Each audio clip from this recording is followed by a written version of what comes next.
Welcome to the League of Women Voters of Connecticut Conversation Series. I'm Joanne Moore. The League of Women Voters was started 104 years ago by women who fought for and won the right to vote in 1920.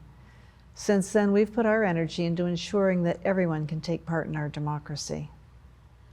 The Connecticut Project is a social change organization that brings together communities, ideas, and resources to improve systems and generate real-world outcomes for underserved people. Here to talk about the Connecticut Project is Policy and Advocacy Strategist Coralys Santana. Coralys, welcome. Thank you for having me. What is the Connecticut Project and what's your role in it? The Connecticut Project is a mobilizer of people, ideas, and resources towards systems change that actually benefit working people, lower income and asset limited people, and ensuring that they have a voice. My role is as a policy and advocacy strategist involves leading time-bound legislative campaigns to push policymakers to make choices that actually do benefit the constituents they represent. So it sounds like you are the voice for people who are typically underserved in the state of Connecticut to our state legislators, which would make you a lobbyist. Tell me about lobbying.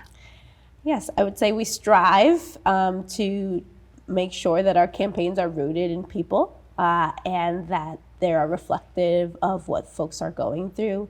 And the role in lobbying is being that connector between people, ordinary people on the ground, and the lawmakers that represent certain constituencies, recognizing that they represent a specific constituency, and Connecticut is a big state for a little state with 169 towns with different perspectives, and ensuring that we move policymakers in a way that benefits, all people. Mm-hmm. So what social changes are the Connecticut Project focusing on right now? Right now, a big part of my portfolio work is early childhood education and care.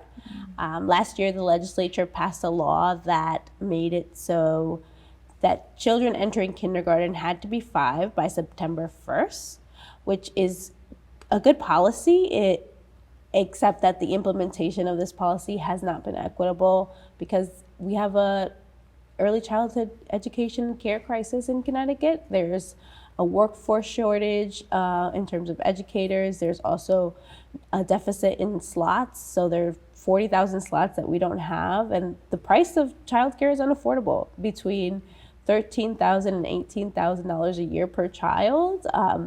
And so when the legislature passed that law, they didn't account for the increased demand on our early care system. And so we are asking the legislature to fix this by extending the timeline and waiting a year to implement the new policy, as well as funding $50 million in early childhood subsidies for families who can't afford the cost of care. Mm-hmm. Well, that sounds important. You've also allied with the League of Women Voters in the past to implement early voting systems in the state of Connecticut. How did that happen? We were involved in the ballot initiative to convince voters to vote yes on early voting. And then through that, the legislature then had to iron out what the details, what early voting would look like. So we led a coalition with the League of Women Voters, the ACLU of Connecticut, the League of Conservation Voters, ARP, Connecticut Shoreline Indivisible, Safe Votes, Bridgeport Generation Now, as well as many others who really were experts in the field of voting and voter access.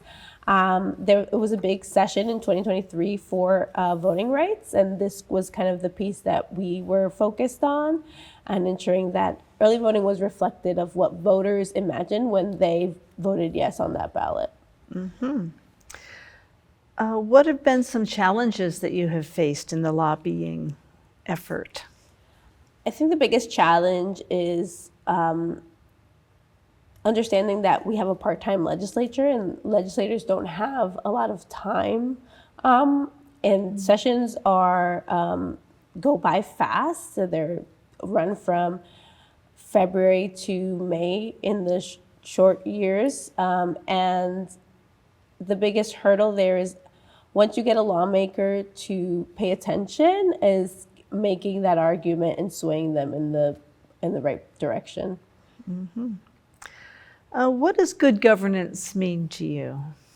Good governance is a layered question. I think it goes beyond a responsive government that listens to voters, but also that our fiscal decisions are rooted in our values and to the benefit of people that they represent. And I think that for the Connecticut Project, when we talk about people, we are talking about low-income people who are working to survive and thrive. And we want to make sure that that government is responsive to their needs. How could a person approach the Connecticut Project if they have a cause that they would like your help with? The best way to reach us is through our website, which is tcpactionfund.org. And that would be the best way to contact us. Okay. Coralys Santana is the Policy and Advocacy Strategist with the Connecticut Project. For more information about the Connecticut Project, go to the website that you see at the bottom of the screen. Coralys, thank you for joining us. The League of Women Voters of Connecticut is here to help you make your voice heard. Your voice, your vote. I'm Joanne Moore.